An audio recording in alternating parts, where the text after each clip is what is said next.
Hi, readers. My daughter pointed out to me that I have not recorded and posted a story in a long time. So I'm here with a story.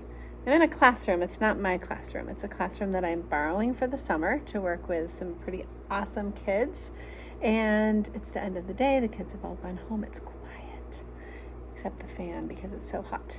And I have a great story to share with you. Part of me thought maybe I had read this story before to all of you, but I don't think I have. I think I just read it last year in my class.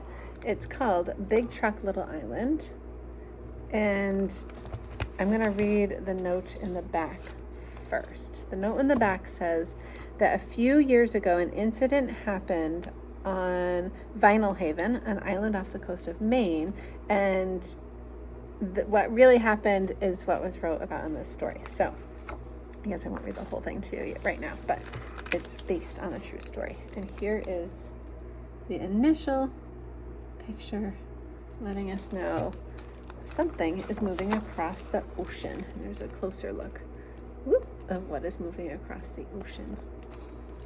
Big Truck, Little Island.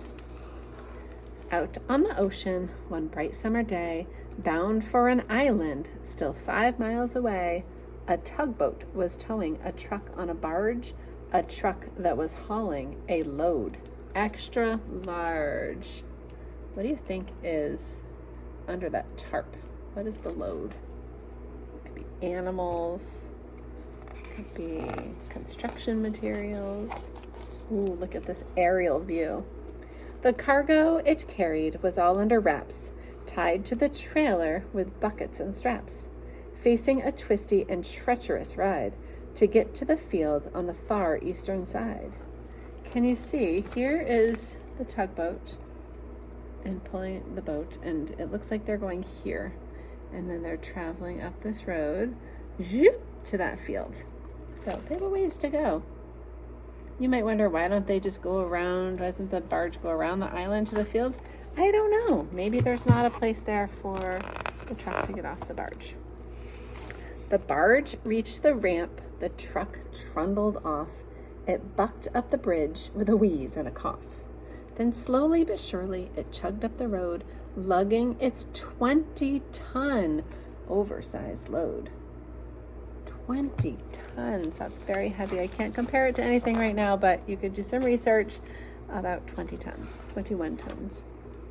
One narrow roadway transected the aisle, and the driver had driven it less than a mile when he came to a switchback terribly tight, then felt the whole payload shift to the right. The road is too narrow. There's not room for him to make those turns. A switchback is when the road goes side to side to side. He looks frightened. The trailer was tipping, everything slipping. The wheels in the way back were no longer gripping. They skidded and slid off the road.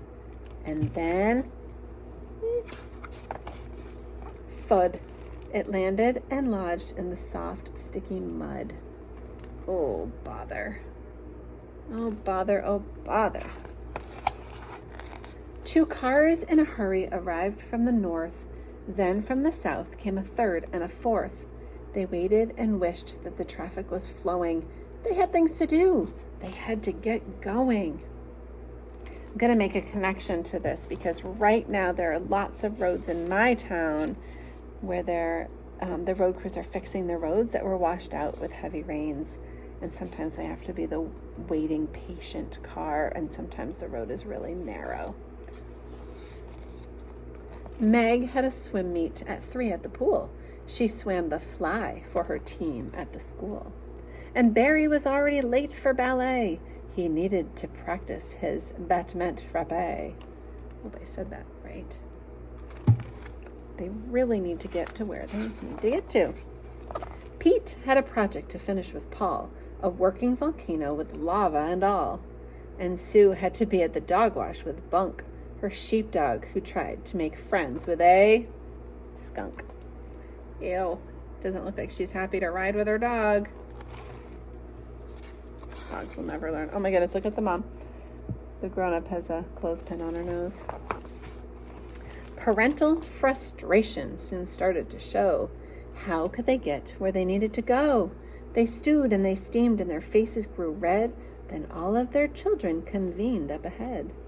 Since Meg lived by Barry and Barry knew Pete, and Pete was Sue's neighbor on Sycamore Street, and Meg was in art club with Barry and Sue, they quickly decided, as friends, what to do. All right, they have a plan for how to get to where they need to go. What do you think they came up with? How can they get where they need to go when all of their grown-ups are stuck behind the truck? How are they going to do it? Here's the plan. Barry said, "Listen all, let's exchange cars. We'll borrow yours, and then you'll borrow ours. I'll switch with Pete, and Meg swaps with Sue. Then later we'll trade our cars back when we're through." There you go. People on the north can take the cars that are stuck on the south, and vice versa. Their parents agreed the solution was great. By borrowing cars, they would no longer be late. So they departed and went on their way, to the pool or the dog wash, to Paul's or to ballet. And they go right past the truck. No bothers, no worries. And as for the big rig, that was okay too. A wrecker was summoned and towed it away to the far eastern field, where later that night it was revealed to the people's delight. That's what was under the big tarp. It's a Ferris wheel and a whole carnival. So exciting. What a nice summer thing to do in Maine.